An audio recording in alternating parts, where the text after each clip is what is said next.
Good morning and welcome to our conference, Reclaiming the West, Public Spirit and Public Virtue. My name is Paul Bonicelli. I'm Director of Programs and Education at Acton Institute. One of the sponsors, our other sponsors, are the Ethics and Public Policy Center and the Center for Enterprise Markets and Ethics. And we're grateful for their presence with us today.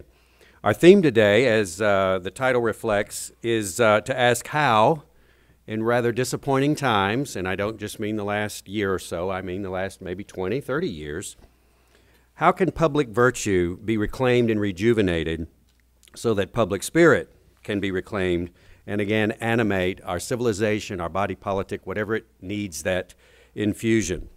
Acton Institute and our co-sponsors, I think, are rather well placed to ask this question and try to answer it.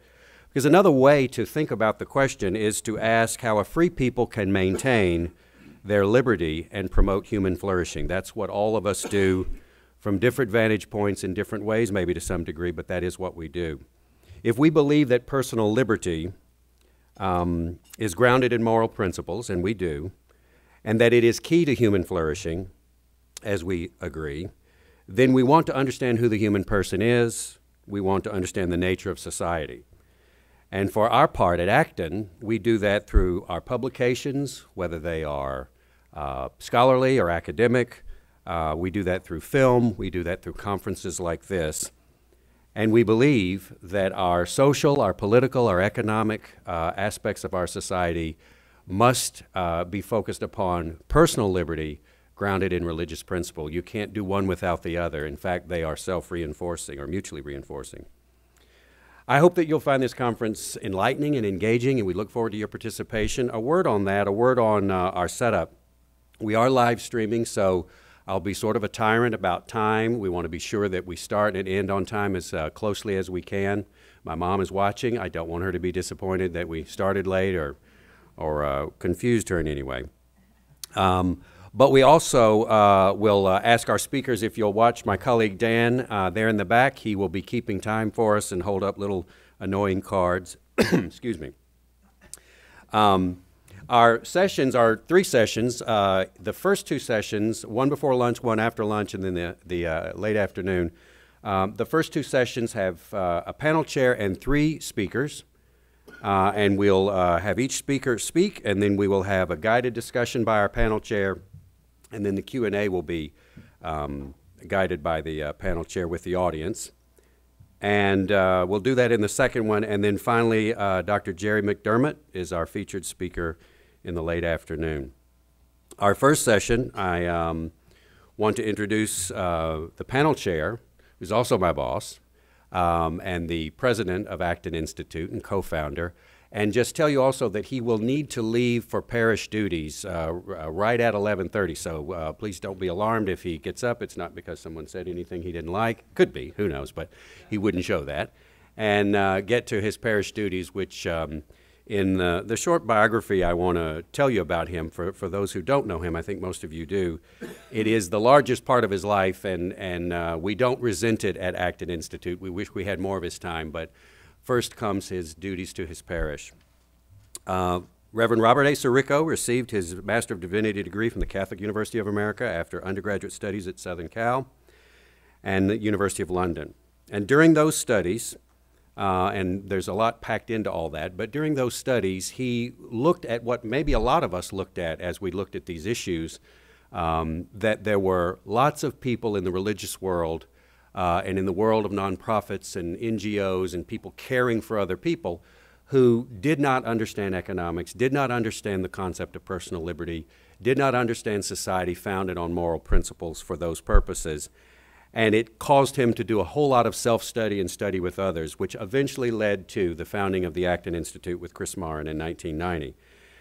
Over the years, he has lectured at many colleges and universities in this country and abroad. He has been on all the major broadcasts as well as cable networks. He writes for publications like New York Times, Wall Street Journal, and others, and of course for our publications. And is been one of the, if not the most noted person from the religious community that also speaks about all the issues that 200 years ago, clerics spoke about just as much as they did theology because they knew what public theology was, and they knew that they had a voice for all of these things.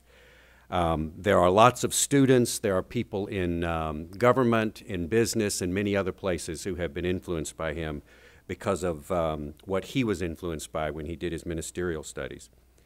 So I'm going to ask him now to lead this panel.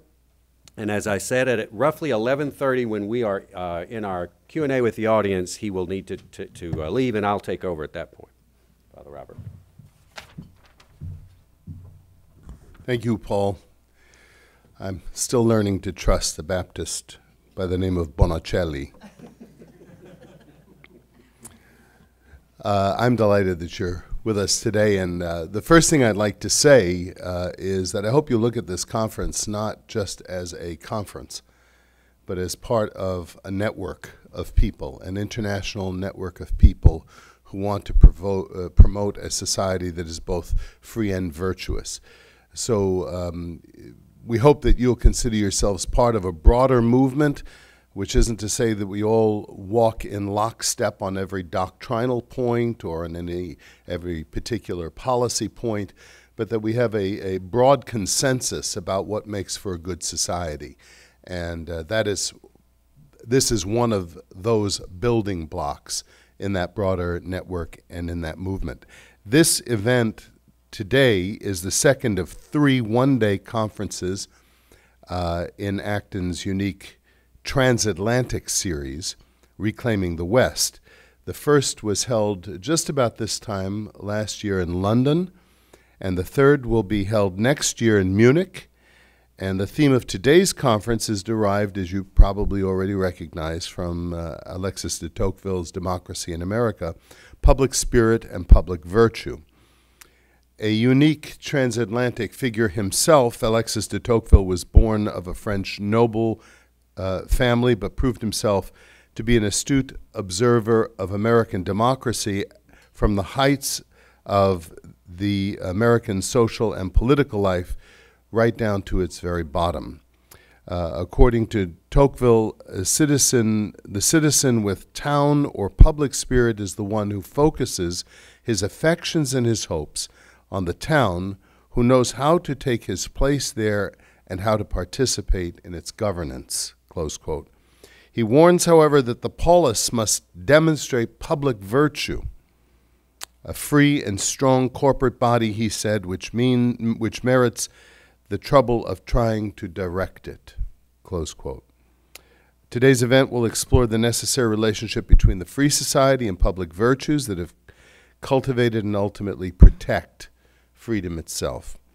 So you're going to hear from, in the course of the day, from 7 quite qualified and esteemed scholars who have been invited from various disciplines and the 2 transatlantic continents of the Western world, who will present ideas from their own fields of expertise, their own social and cultural perspectives, and are willing to engage you in that dialogue.